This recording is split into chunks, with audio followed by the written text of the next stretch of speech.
Hello everyone, it's a lovely Sunday afternoon here in the workshop. My name is Andy, I've got my cup of tea, and what we're going to do is we're going to go through all of the different videos that I made for the Season 3 full band covers here on my YouTube channel.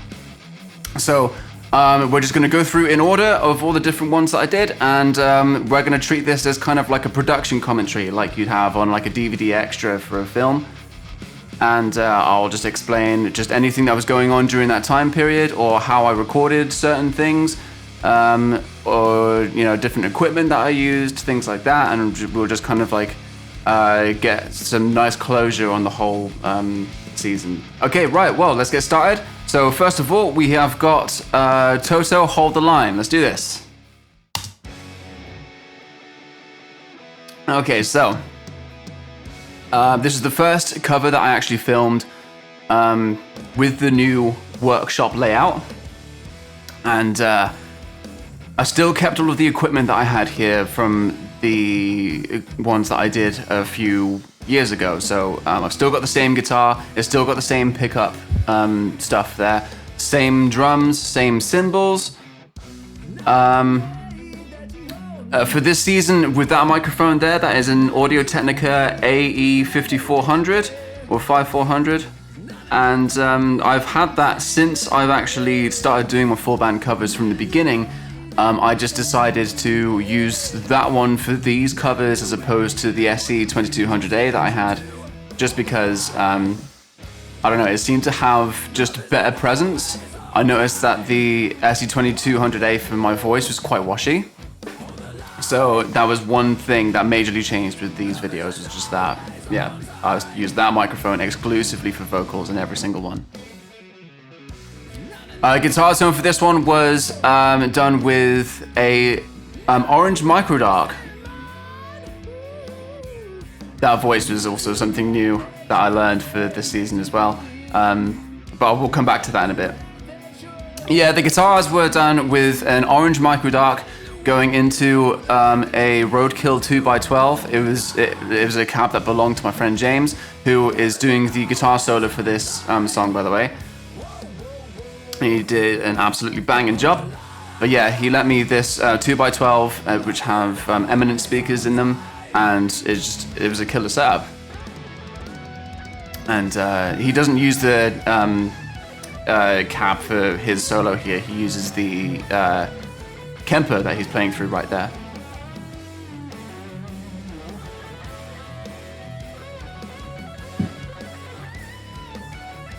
He's a sexy bitch. Yeah, he appears on a couple of the new videos that I've done as well. We also did a cover of Opeth's Heart in Hand, and he agreed to do the solo for that one as well, and he did an excellent job kind of turning that solo into the old kind of style of it, old style of Opeth.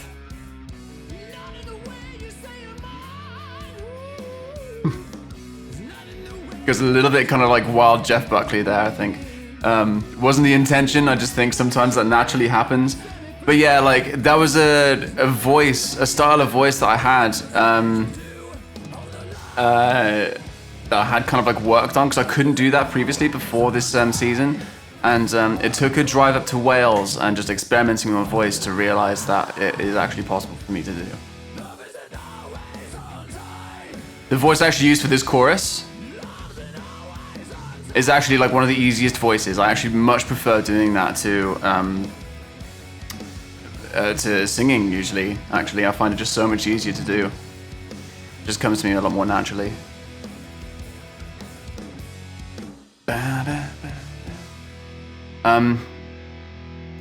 A Beta 57A was used on the snare there, as I use for a lot of the different covers that I did, and I found that they're just the snare that was the snare that was recorded for that was just really like nicely separated from everything else, so I could just stick some compression on there, stick some reverb on there, and it just made that snare just really pop out in that song. Love it. Okay, so the next one is the Elvis cover that I did for my granddad. Here we go. So yeah, my granddad passed away in between the Hold the Line cover and this. because for these first few videos, they were actually quite spaced, quite far apart. It wasn't until I put out the Devin Townsend cover when I was doing weekly videos every Monday. So the time frame in between this and Hold the Line was quite, it was probably a good couple of months. But yeah, in that period, my granddad died and his favorite artist was Elvis. So I thought I would just do a tribute. I could have made this a lot more aggressive to suit the rest of the stuff that I did in the season, but it just didn't feel right to do, to be honest. Line Audio CM4s there on the acoustic guitar. Great mics. That acoustic guitar is one new addition to the equipment roster, if you like, for this season. It is an Epiphone master built. It's a neck through mahogany thing. It's kind of based on the J45, I believe. But it's a lot more affordable, and it sounds pretty much, I wouldn't say the same, but it still sounds very, very good. And it's a studio ready acoustic.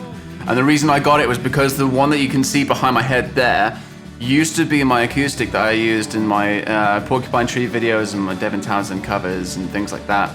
I actually fell on it during the snowstorm that we had here in the UK a couple of years ago. And what happened was I was actually drunk and I went to an open mic and didn't actually get the chance to play my guitar, but I had to carry it on my back on the way home.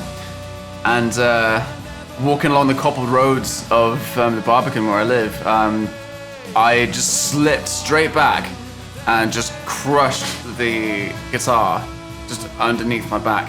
And at the time, because I was drunk, me and my girlfriend Amber were there, and we just absolutely wet ourselves laughing because I just proper stacked it, starfished on the floor. And it was so funny at the time.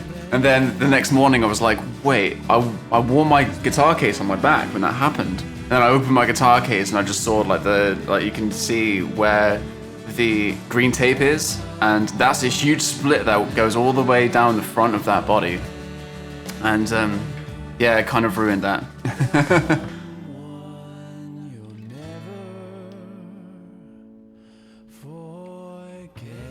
Yeah, my granddad's favorite artist was Elvis, and I thought I'd choose a song that wasn't particularly well known, but it was one that he was responsible for co-writing because he was obviously notorious for never having written his own songs. So I thought that kind of made it more personal. And this is a song that Elvis wrote for his mum as well, who died. So it's just, I think the idea of context of family in that song seems to, it just worked a lot more for me in terms of the idea and the execution. But yeah, my granddad was a huge influence on me, and I've got his photo just right here on the desk, and I have it here every day. And he, on my mum's side of the family, he was actually the only musician. So I think that that really indirectly had an effect on me as a person growing up, and plays a huge part in where I am today. So that was the tribute that I wanted to do for my granddad. The next video is Silvera. Oh, pardon me. All right, so again, nice and heavy again.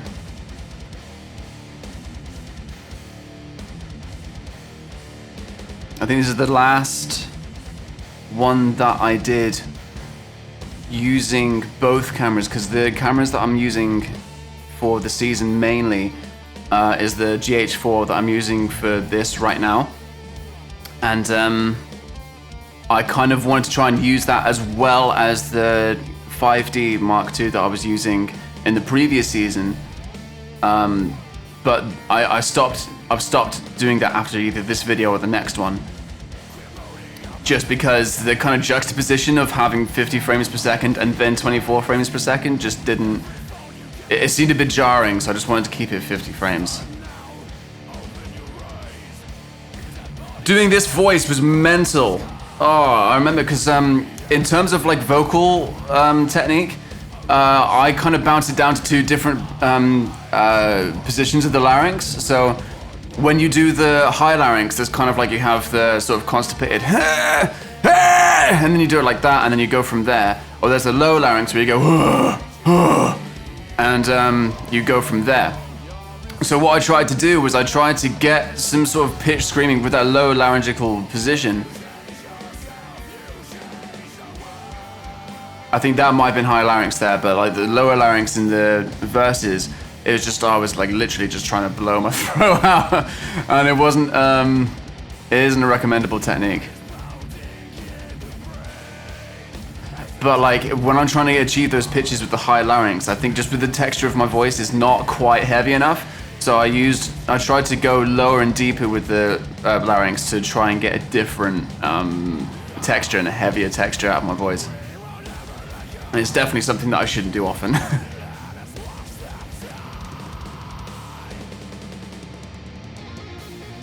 Okay, so this guitar solo. Oh, by the way, all of the tones on this were used with bias amp. If I didn't use the Micro Dark or the Katana Mark 1, then I went through bias amp and I just did amp match technology with it. Anyway, going back to the solo. This bit, fair enough, not too difficult. It was this bit.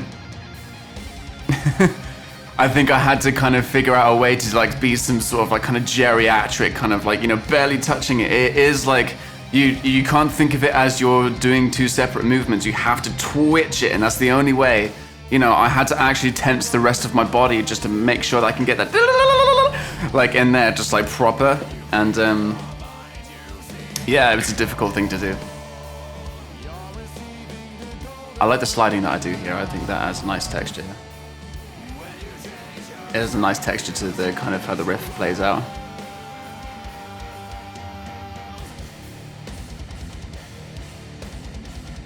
You can see on my face when I'm feeling it, especially on the drums. Jesus.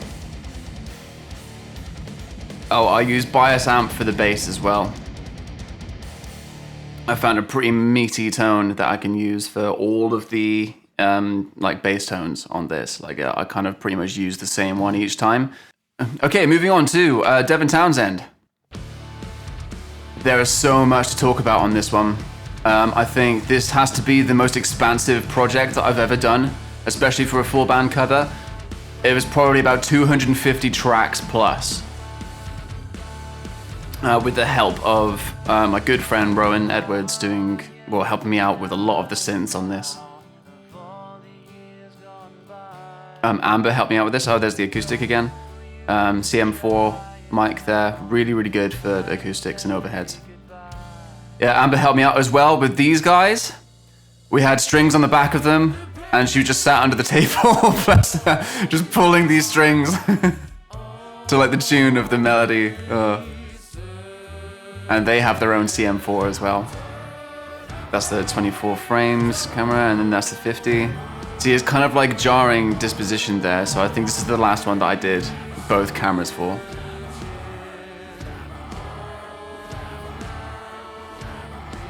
It was bias and sans amp for the guitars on this one. You notice I got a new snare there as well. That's the Tama Big Black Steel. Excellent snare. I think for the price that you can get it for is just unreal. Stick a die-cast hoop on there and you're just absolutely set.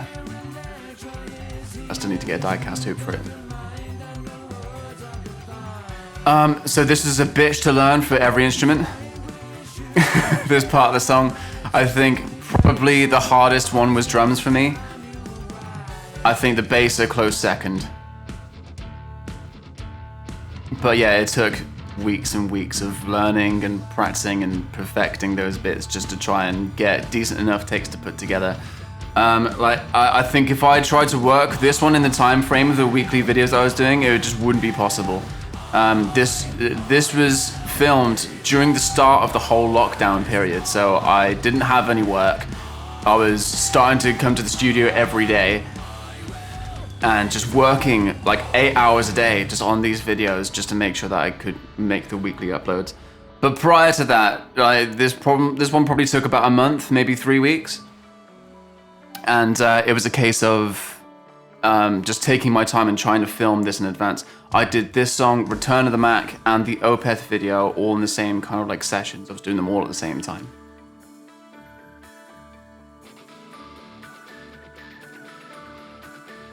Rowan did such a good job with the synths on this.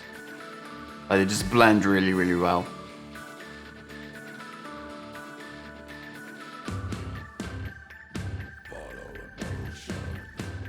So the voice for that is kind of half Cookie Monster, half just vocal fry. So just like, follow emotion. And then at the same time, like, follow emotion. It's just a combination of those two. Like, you know, I didn't really do much else to it.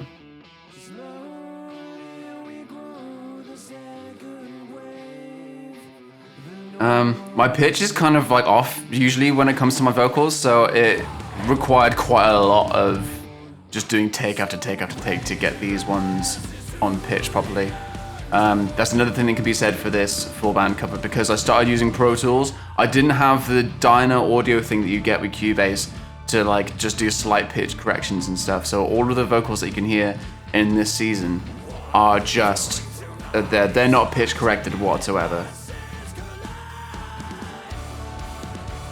Some cheesy effects on this one. Like you see there's like a really subtle kind of like shaking here. But I think with the video effects, doing that on a Devin Townsend song, I think you can get away with it because Devin's quite cheesy himself.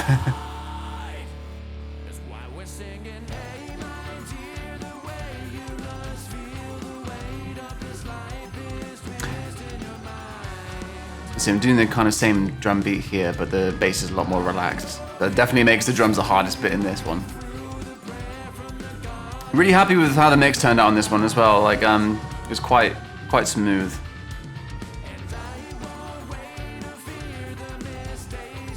This is the video where I wanted to try and make the little green dinosaur, Scruffy the cat, I call him. I wanted to make him like this kind of rising star. You can actually see coming up in the next chorus, you can see that he actually falls back. And then you can just see Amber just like trying to push him back up.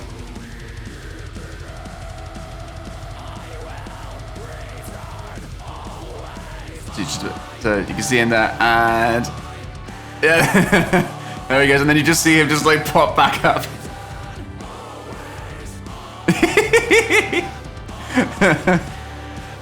And there's a Spaffy the sheep there as well. Spaffy the sheep, the long time veteran of my full band covers.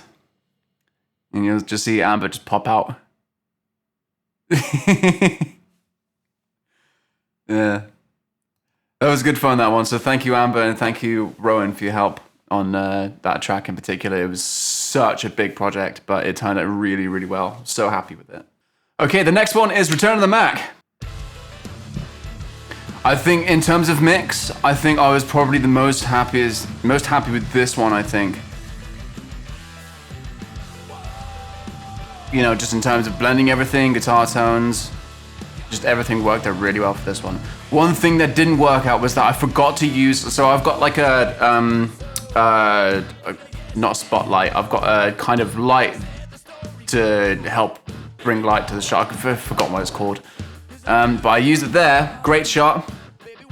Don't use it there, super dark. So drums look good, and then didn't use it for the vocals here. So everything's just like super dark. Half of it's really dark and half of it's really bright, and I think that's something that I regret not doing and regret forgetting about. So this happens with a few other covers as well. So we're just gonna refer to it as dim shot. So I'm just gonna be like dim shot. Basically, I fucked up.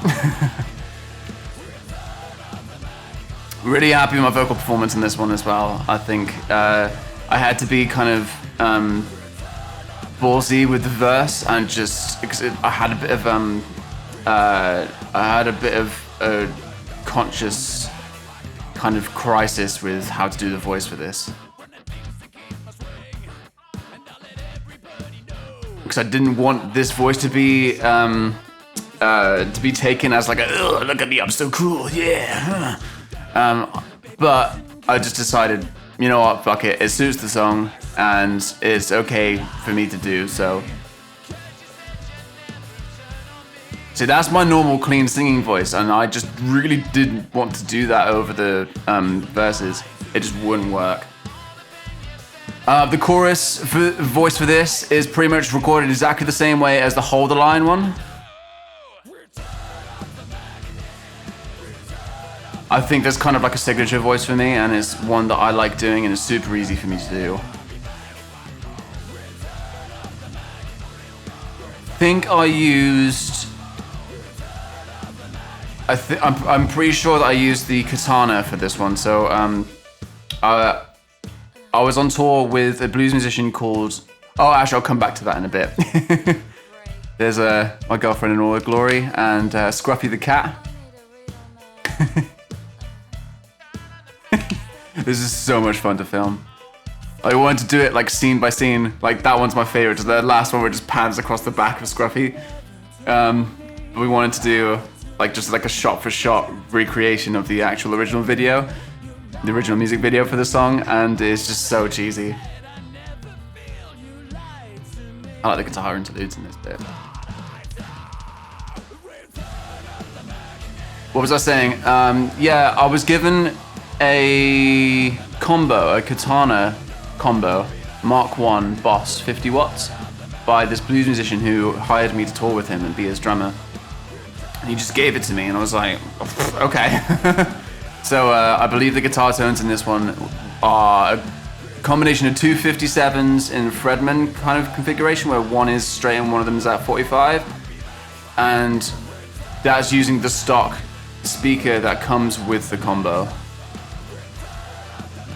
Tuning for this song is drop C sharp, which is what I use for my original music as well. Right, so I believe the next one is Leprous. Let's go.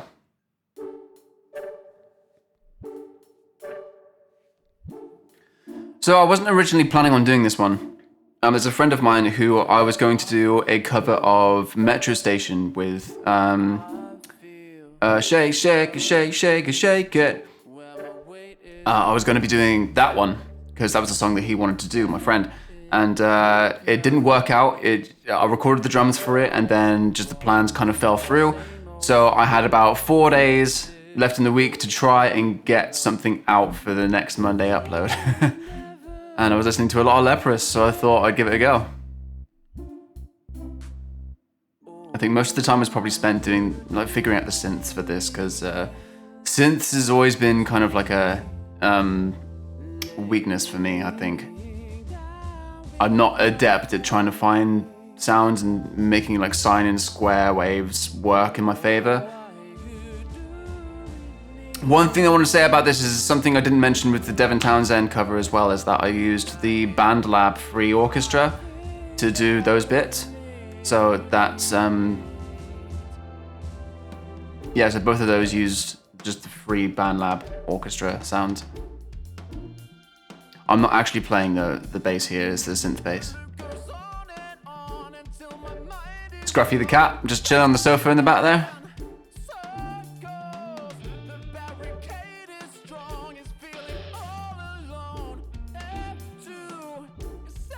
Sorry about the ball shots in this. I think there's a couple of places where I'm wearing those linen shorts and it's just so easy to see my balls. I'm so sorry.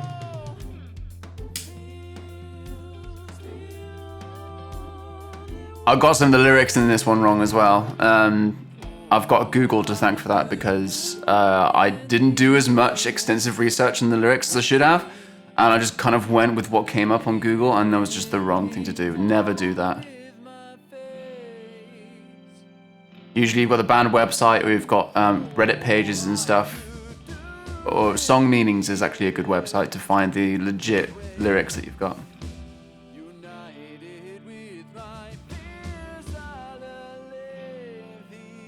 Okay, so it kicks off in 3, 2, 1.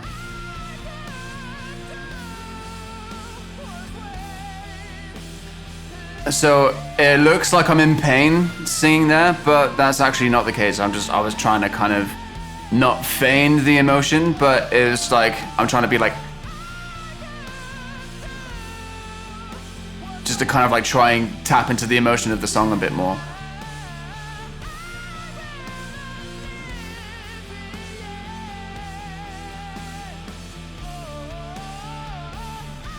I think I used the micro dark for the guitar tones in this one. It's a little beast, that micro dark. It has a send and return effects loop as well, so if you have any kind of guitar software that you want to go through like a cabinet, then just plug it straight into the return of that. Like, I actually just figured that out today, and oh my god, it's so good for just bypassing and just being like a power amp. Really, really good. Anyway, so yeah, that was Leprous. I had to learn that in about 4 days. So the next cover is Haken. Okay, so one thing that has to be said about these full band covers, and the reason why I've stopped doing them and called it a season, was because it was a lot of work. Like I said, I probably gave myself 1 day off a week. The rest of the time per week, I was in here for 8 hours at a time, just trying to get these videos down and trying to put all the editing together. And it's a lot of work. A lot of work went into this one. This was one of those moments where I realized that I picked this song and then I had to finish it within the time scale of a week to try and keep up with the YouTube algorithms. And this is a lot of song to learn in a week.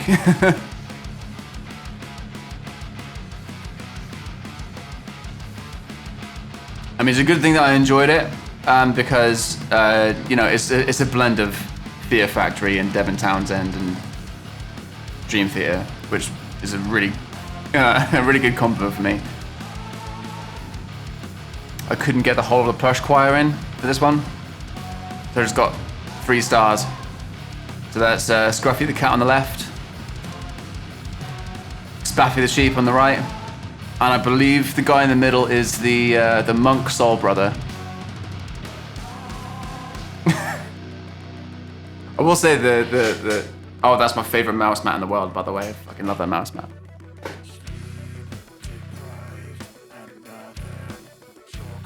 Some weird vocoder on the vocals there. I've got to say, I wasn't really that happy with how the vocals turned out on this one. That stack is not actually a stack. That thing going psst. That's actually a signature, a Piety signature 10-inch splash, reflector splash, on top of 2 hi-hats that I had cut down to about 10 inches. And I just had to experiment with something until I got a nice sound out of it. That guitar on the left is just a BC Rich 8-string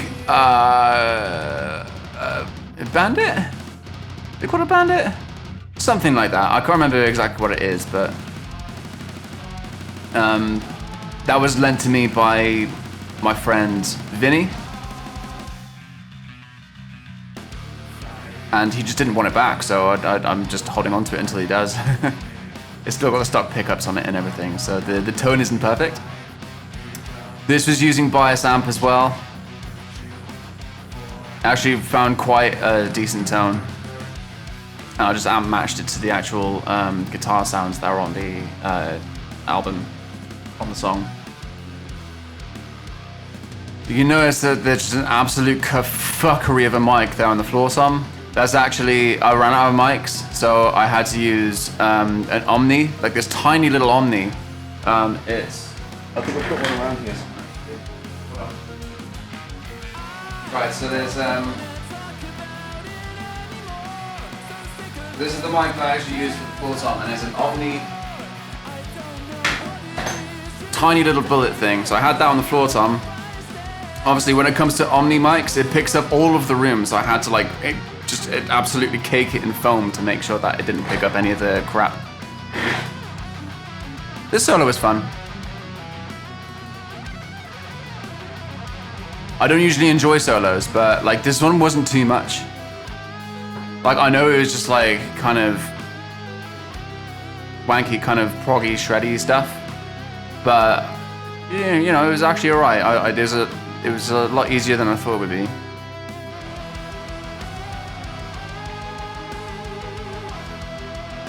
This is probably my favorite part of the song. It has that Haken kind of signature sound to it.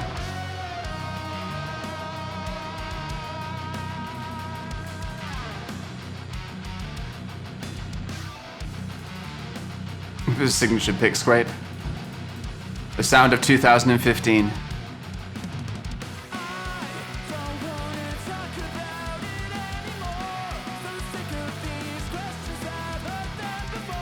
I probably shouldn't have gone with just full clean voice on this chorus. I probably could have added a bit of grit in there and just... I think I struggled with the presence of it over all the instruments. Got the linen shorts there again.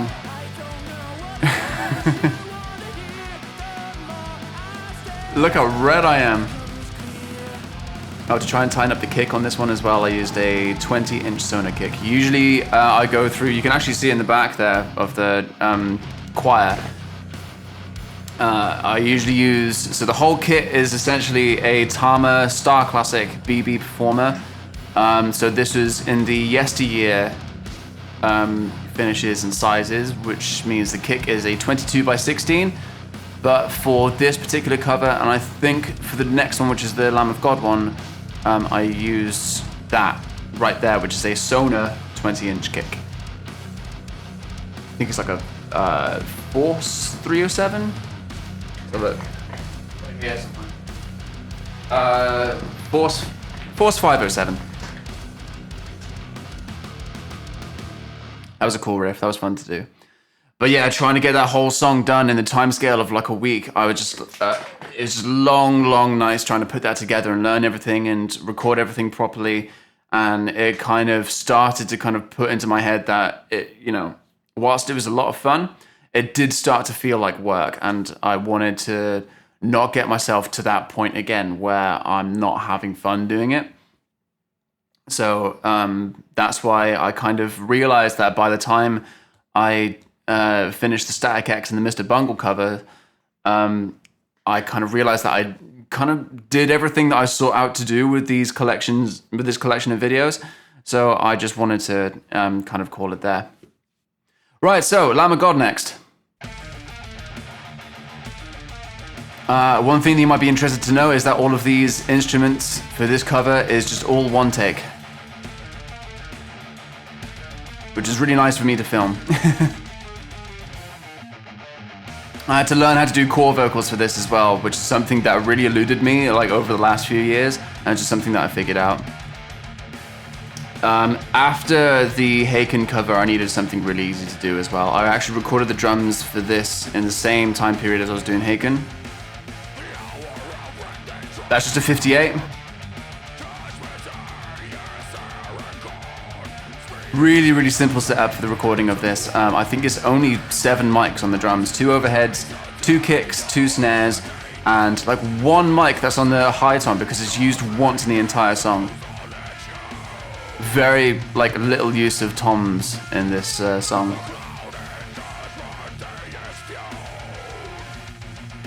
Doing the vocals for this was fun. I probably could have done a bit more meaty kind of vocal technique. Oh yeah, no, there was an 8 mic setup for this. You can see there's one underneath the bell of the mic of the ride cymbal there. And match technology again. There's that 20-inch Sona kick again. I think I got the guitar tone almost spot on with this one.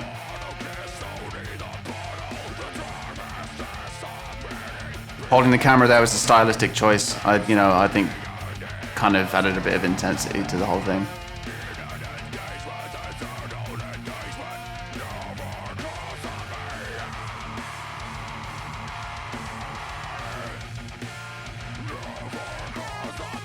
I think the hardest bit of this, because I mean, this is my favorite Lamb of God song and has been since I was about 14 years old, so I kind of know it off the back of my hand. This is why it was such a relief to kind of do a song like this after Haken, where I had to sit down and learn like a 7-minute song on all the instruments in a week. Whereas this one I kind of already knew it all.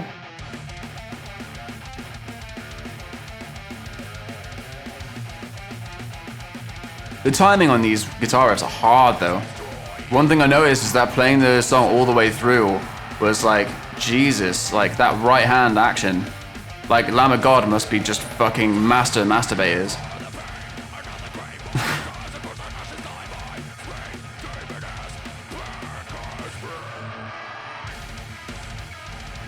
can see that just one tom mic there. I think somewhere in you can see in some of the shots for the vocals here, you can see that the kick for the tama is just in the middle of the room for some reason, because I'm just lazy and I didn't tidy up. And it was in exactly the same place in the Haken video when I got the guys, the stuffed toys to do the dance. A little bit of continuity there.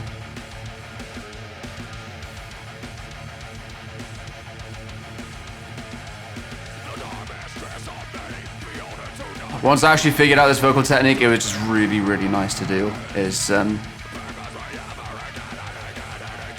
I think I probably need a bit more development with it, so my voice sits more with it and it can meet it out a little bit, but oh, it's so easy to do once I figured it out. There we go. That was the one used for the tom mic in the whole song. Right, so the next one is the Machine Head cover, I believe. Okay, so this is another song that I didn't actually plan on doing until I kind of got to it. I was supposed to be doing something else with Amber, and then a lot of work stuff got in the way, and just commitments and things that just meant that we couldn't do the song that we were planning on doing. Maybe one for the future, but yeah, I noticed that this song just came out when I decided to do it, and I thought, all right, let's see how long it would take me to learn a song that has literally just come out. And I put this one out 4 days after the actual song itself was released.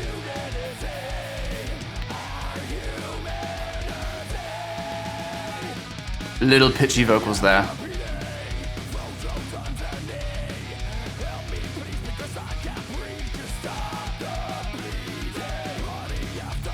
It didn't take long to do this one though. It was actually quite a simple kind of song structure. I think the good thing about the song is that it's nothing more than it needs to be.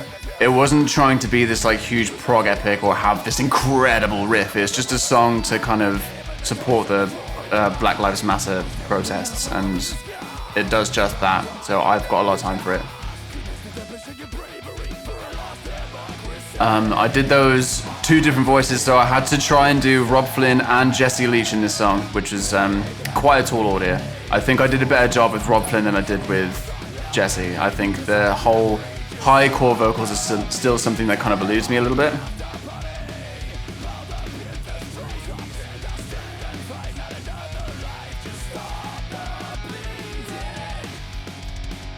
I like this film.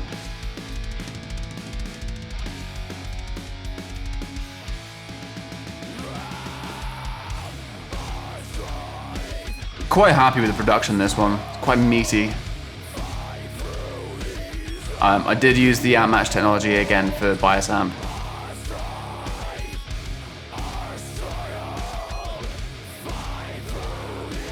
And just the same bass tone that I've used for all the other songs.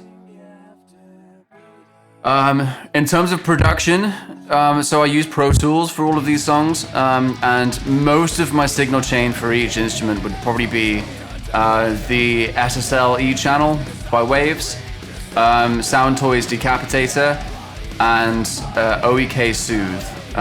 Those are an absolute, almost between those 3 plugins, I could do anything that I want with the production and the EQ and the harmonic balance and the compression and things like that. Saturation, those 3 plugins in particular are just excellent.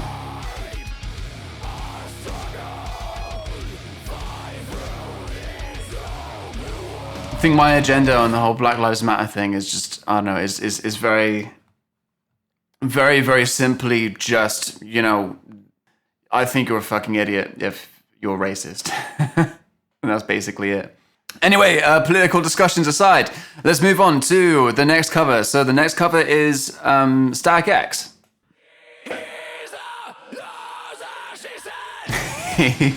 Oh, that hair, man. That took 3 hours to do. And Amber helped me with that one as well, bless her. I think with the Project Regeneration, which by this point I've heard the whole album and it is absolutely fucking incredible, is the best thing that they've done since Machine, in my opinion. And I wouldn't say that's just from Wayne Static alone. I think the rest of the band have done a really good job at doing a tribute of Wayne. in the album, and it sounds incredible. But with the release of that, I was like, okay, it's been about 7 years since I've done a Static X cover, so I think it's about time that I actually just, you know, get off my ass and did one, and it turned out really well. Like, I think that guitar tone is absolutely on point. That the whole, like, you know, almost shit Valve Estate, really fizzy tone just kind of like really blends in well with the context of this song. I think this album in particular is a really good example of limitations breed creativity.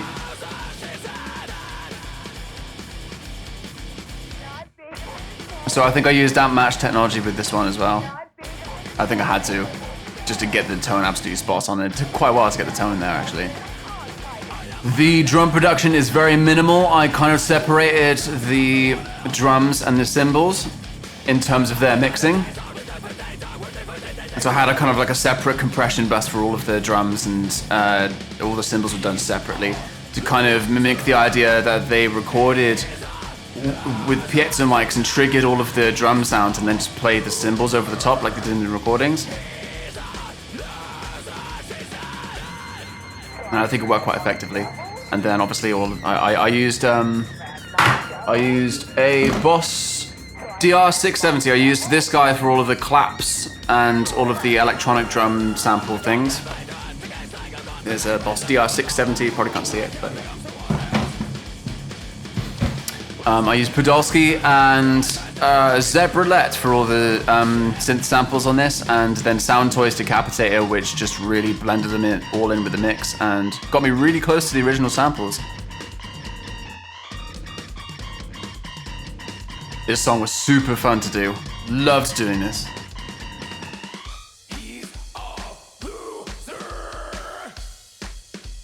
I often think, like, you know, what's the more effective kind of way of producing music? Just doing stuff that's really fun or doing stuff that's thoughtful? Not to say that this isn't thoughtful. There's a lot of thought that goes into the foundation of a song like this. But I think just, you know, I get to play drums like that. And just do, you know, one take the vocals and one take the guitars and everything, and just like, you know, the production turnover of recording these songs was just done so quickly, and it was just fun. It was just so much fun. Also, I spent about a fucking week trying to find those Shovel Lady samples. Oh my god. That was the least fun part of doing that. I will not go into how I kind of did all the Shovel Lady stuff. It's just, oh, it's ridiculous. Anyway, right. Last cover. So this one is the Mr. Bungle one. Okay. So this one's quite crazy. And you can see that.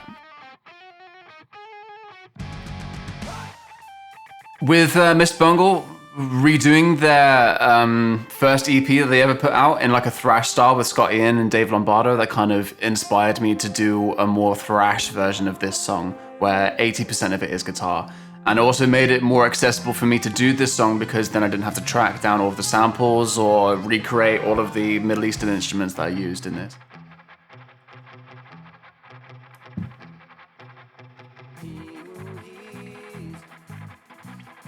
Doing my pattern was probably the most difficult part of this song.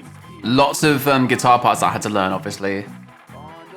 But still, the most challenging part was just mic pattern, like...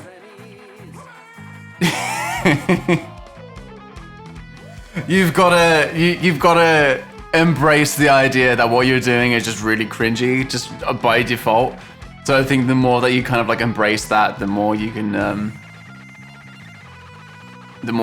just get on with it and be less self-conscious about it.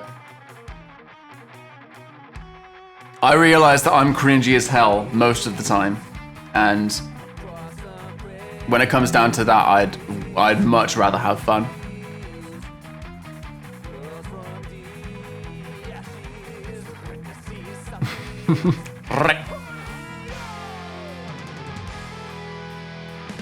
This part of the song in the original is just so fucking cool, because that lead is done with an accordion kind of sound, and it just works so well. It's incredible. So cool. This part of the song always reminded me of Sepultura. Like kind of the Chaos AD roots kind of side of Sepultura. So this is where all the thrash part of the cover comes in, like trying to tie in that tight rhythm guitar with the kicks.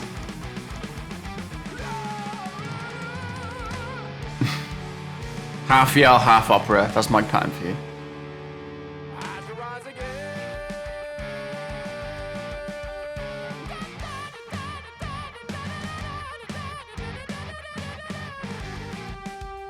That part's not easy at all to do on vocals.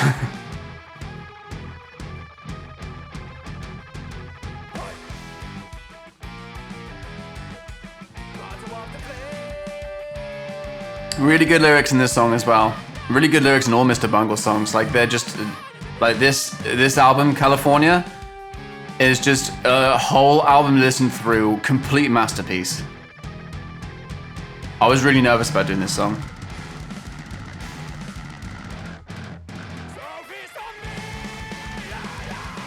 So it's, all of this bit is just a lot more thrash than the original song is, but I'm trying to keep the energy of the original song. There is just, yeah.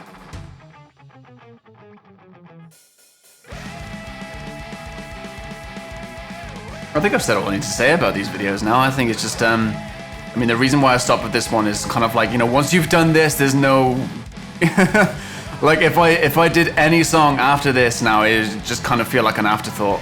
And with all the rest of the covers that I did in this season, I kind of realized that I'm just done trying to prove it. It's another case of like shaking the camera for authentic effect.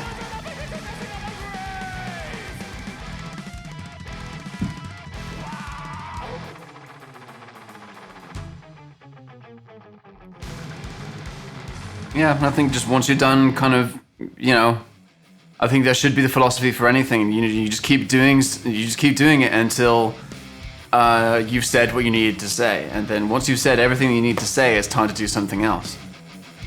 So my something else now is going to be just taking a couple of weeks off. Trying to get some work back in because basically I've just had government funding because I'm self-employed. And I've spent literally every day in here putting videos out for the covers and for the 100 What Ifs, which is the new series that I started. Yeah, what's going to be happening now is after a couple of weeks, once I manage to get some more work back in the go, then all of August is going to be spent recording an album. And this is an album's worth of material that I've had for a good 5 years. Some of the songs are quite old. Some of the songs use ideas that I've had since I was 14 years old. And some of them are completely new. And I just want to try and get this album out now and have the material out there so I can just start working more on the original content. Right, so on the subject of season 4, I don't know when I'm going to start doing covers again yet, but what's going to happen with that one is that it's not going to be a week by week thing. It is in terms of when you see it, but I think the actual process of filming and recording all of these covers is it's all going to be done all in one session, as if it's like recording an album or recording a TV series, where it's all going to be done all together, like over the course of maybe like 6 to 8 weeks, and then there's going to be the consecutive uploads, so that everything's done in advance and all of the uploads can come in. So I'm not just like trying to chase the YouTube algorithms, trying to keep up with it. And because after a couple of peaks of productivity in this season, it was just very much, oh shit, I'm really stressing myself out with this. So if I do a season 4, then it's going to be done that way for sure. There's no guarantee that I'm going to be doing that yet. I want to see what happens with the original music first. Please stick around because I'm very, very proud of this music and I really, really want you guys to hear it. If all goes well enough, then I can probably do both on the side, original music and also the covers and stuff. The thing is that it's gotten to the point where I've got nearly 50 covers under my belt and I don't feel the need to do anything else in particular unless I really want to be like, yeah, I'll do that song. I don't think it's gonna materialize for a while yet. regardless, anyway, guys, thank you so much for all of your support, for watching this whole season with me, and for listening to the production commentary. Hopefully you learned a couple of things. I probably waffled on quite a bit about a few things and didn't explain some of the stuff that you wanted to hear. So if there's anything that you wanted to know about, then please leave a comment in the underneath the video, and I'll answer it to the best of my ability. Once again, thank you for all the comments and all the likes and all the shares, and just thank you so much for being a part of this whole season 3. It's been an absolute blast for me. It's been a great way for me to spend my downtime during this lockdown, and I hope you've really enjoyed the videos that I've put out. Okay, right, I'm gonna call it there, guys. I'll see you again in the next video. Bye-bye.